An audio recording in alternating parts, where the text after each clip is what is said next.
doing other things than fight for free education.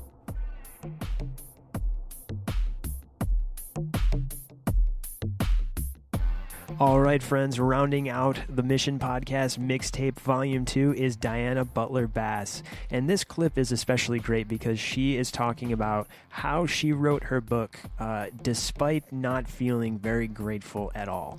And for someone to write a book about gratitude when they're not feeling grateful, that's a story that I want to hear. So I really hope you enjoyed this clip from Diana Butler Bass. Here we go.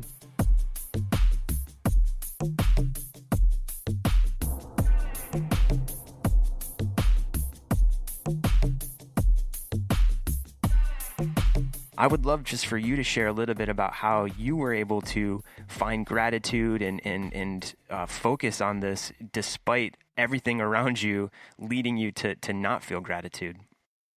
It was a challenge, I have to tell you. I got the idea originally for the book in late 2015. It began to emerge right around Thanksgiving of that year.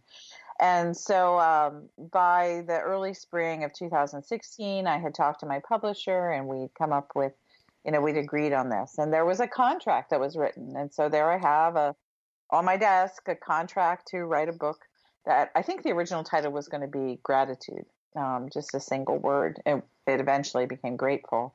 And so I started reading about gratitude and doing a little research.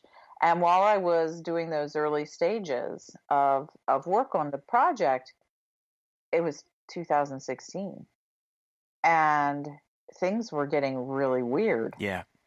And, it was hard to not be distracted by what was happening with the primaries and by these huge rallies and increasing levels of very obvious public racism and violence about race and immigration, and I was as horrified, as the next person, as by what I was seeing, and I couldn't kind of believe it, and so I watched, and I realized that it was not really a very good emotional time to write a book about gratitude. Yeah.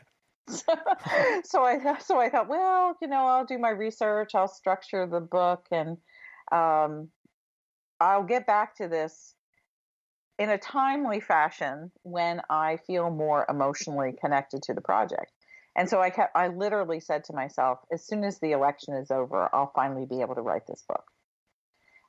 And then November. And then the election happened. Yeah, that's right. And then the election happened. And the next morning, I remember waking up and my husband walking into the room, and he had some coffee. And I said, tell me that was a nightmare. Yeah. And he Pinch said, me. Yeah, he said, I wish I could, but no.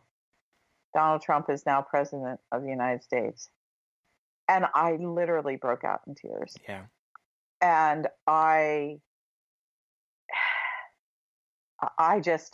it was like that for the next 6 weeks. Yeah. I felt horrible. It was very difficult to pull myself together. And so, all that said and done, this is not an anti-Donald Trump book. This is really a book about finding gratitude when you don't feel it. And so that was the frame for me, was not feeling grateful about what was going on in our political, social life, and also almost feeling, devastated. And so I went through the time up to Christmas, and I was kind of crawling through my life, just barely surviving. And then I looked at the calendar and realized, oh my gosh, I've got to do this book. It's got to be done by, I think the date was May 1st. And so we came closer to the time of the inauguration. And one morning I just woke up. I said, okay, Diana, you've got to do this. And I looked in the mirror and I said, give me one thing you're thankful for today, Yeah. And I remember saying, I'm thankful that Barack Obama is president for 3 more days. And that was the thing I was thankful for. Yeah. And then I went into my office and I worked. And that's what it was like for the next 100 or so days. I literally sent the book in on the first draft of the 100th day of Donald Trump in office. Man.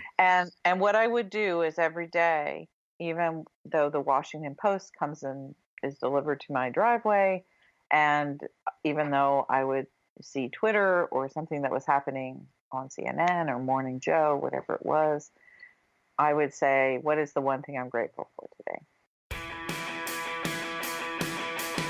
Well, there you have it, friends. Thank you so much for tuning into the Mission Podcast Mixtape Volume 2. You can find all of these full episodes in our show feed, and each episode comes with its own resource list, great things for you to learn and review, and I really hope you enjoy the full length of those conversations. So I don't have any announcements this week, but again, wanted to encourage you to connect with me via email or on Facebook or Twitter. You can send me an email to themissioncast@gmail.com. You can also find me on Facebook. You can find my personal Facebook, or you can find me on the Mission Hills Facebook as well.